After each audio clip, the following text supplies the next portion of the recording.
Hi, it's John from North Star Nursery Garden and Home, your coastal gardener. So I thought I would do, oh my goodness, how rude. I didn't turn off my phone.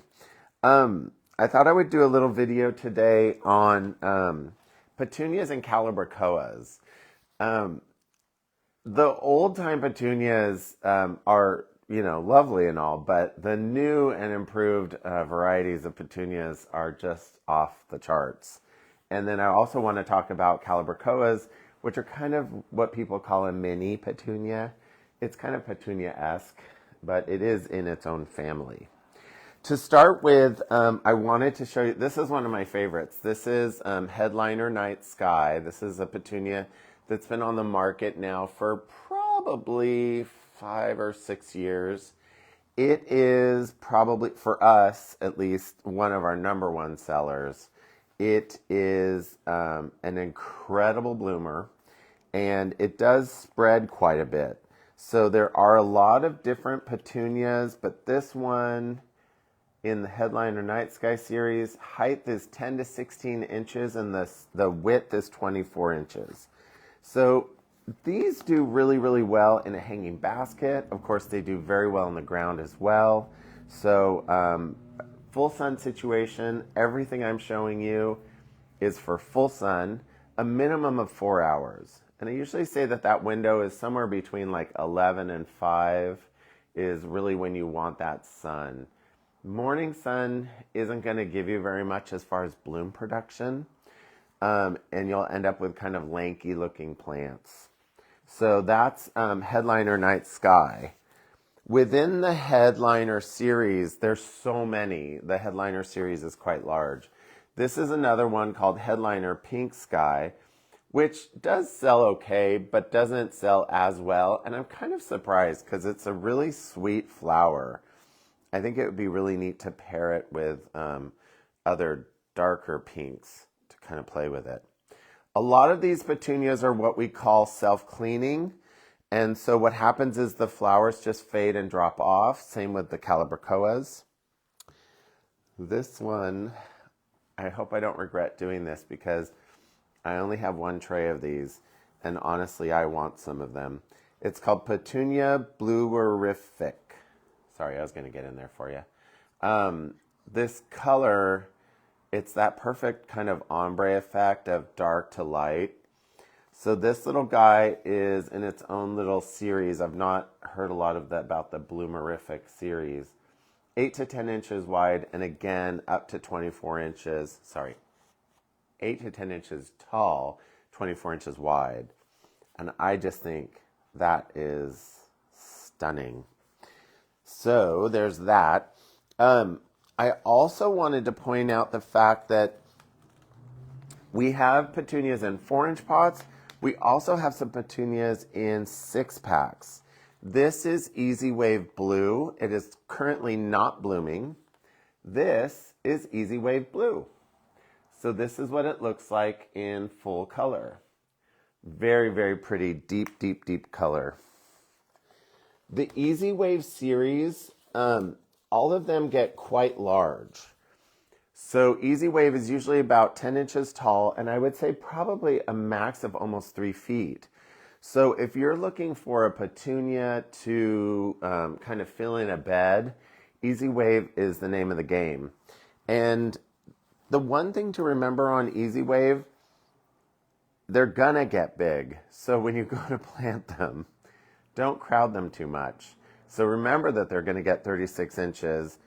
If you want to use, a little 6-pack like this, I would say do them every 2 feet or so because they do grow quite quickly. I planted some probably 2 or 3 weeks ago, David, I think. And they're already tripled in size. So they're quite quick growing. This is Easy Wave Rose Fusion. I love that veination. It's really, really stunning. This is Easy Wave Burgundy Velour. So it's not blooming, but it is one of our best sellers also. It has definitely a dark burgundy color with this really velour-esque flower. Quite stunning. This is another part of the Easy Wave series. This is Coral Reef. Not sure. There we go. Again, quite large, 3 feet wide, and at least 10 inches tall. This is another, so it's interesting, the Headliner series can look really different because a lot of them we usually associate with those kind of starry effects. This is Headliner Electric Purple Sky.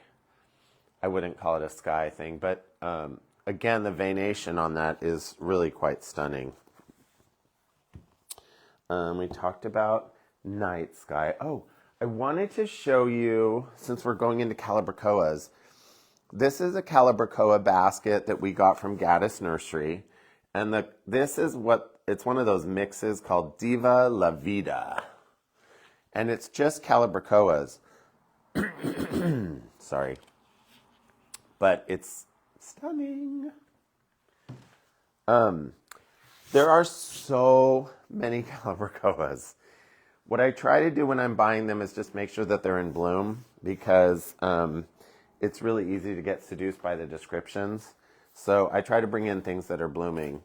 This is a little jewel from our growers in Santa Rosa called Amarisa Gardens. And this whole series is funny. This is called Candy Shop Grape Splash. Sorry, guys. This is a really neat one. This is a double.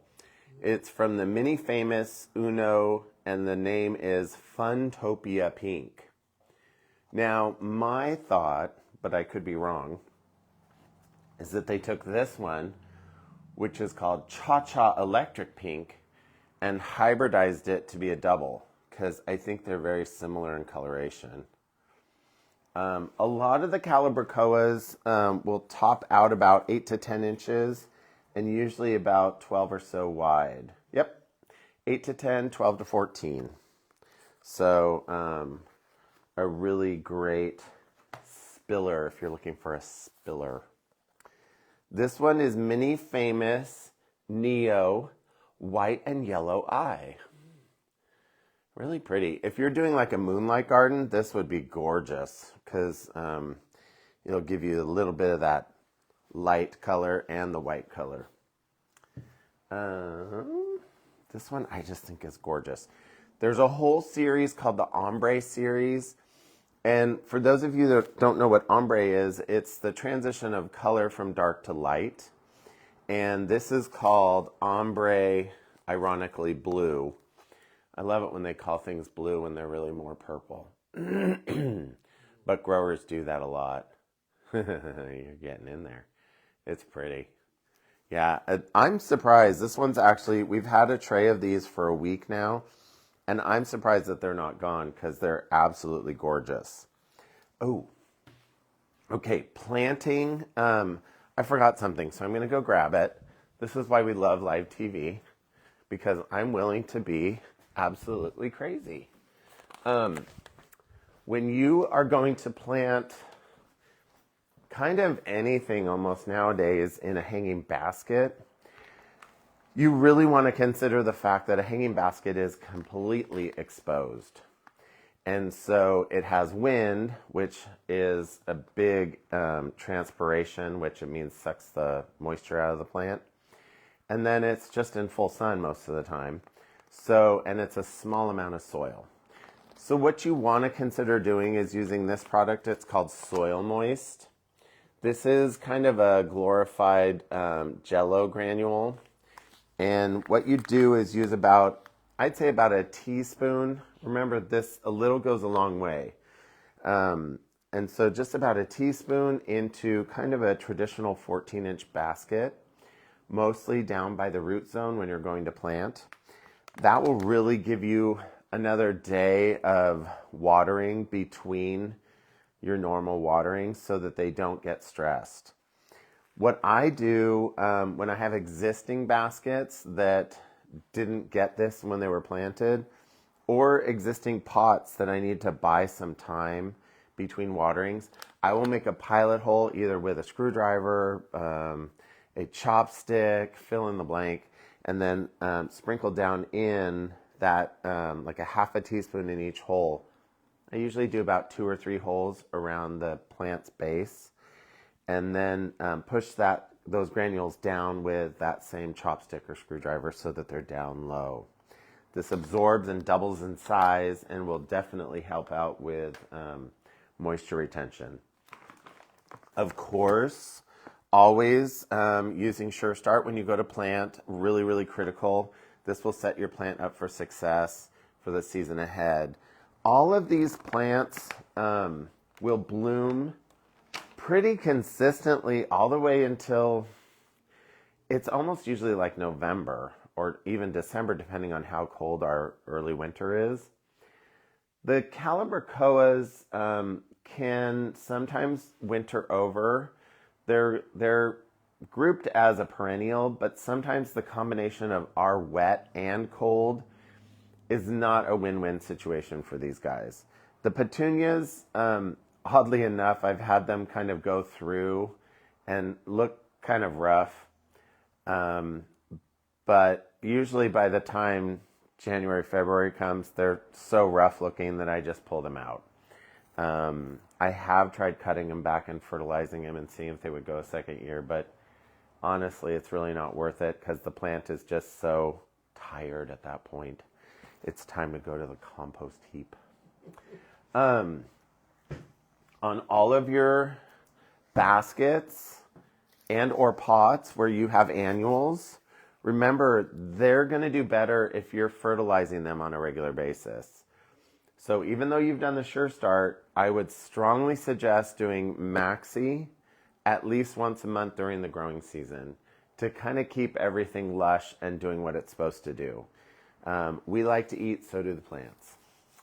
So this is Maxi, the traditional 1616. This is one of my pantry basics. If you want to geek out and go in the bloom production direction, you can certainly use the Maxi Rose formula. This has a lower nitrogen and a much higher second numbers, which does bloom and root development. Trying to think. For the most part, these guys aren't bothered by too much pest-wise. If you do end up with aphids, because that sometimes happens, I would suggest using neem oil. Spray once a week for 3 weeks, making sure the plant's thoroughly watered 24 hours before you spray. Let's see. They're definitely not deer resistant, so I'm sorry, I'll just say that now. If you wanted to spray them with liquid fence, you could certainly plant them and spray them once a month, and that would be fine. The other thing I will just add is that petunias in general do not love to have a lot of overhead water. So if you're watering like in a basket or in the ground, try to come under to water them because it actually helps to keep the flowers from getting smushy and icky. So I think that might be it. It's a glorious, glorious day here at the nursery because we are chock full of some really lovely things right now.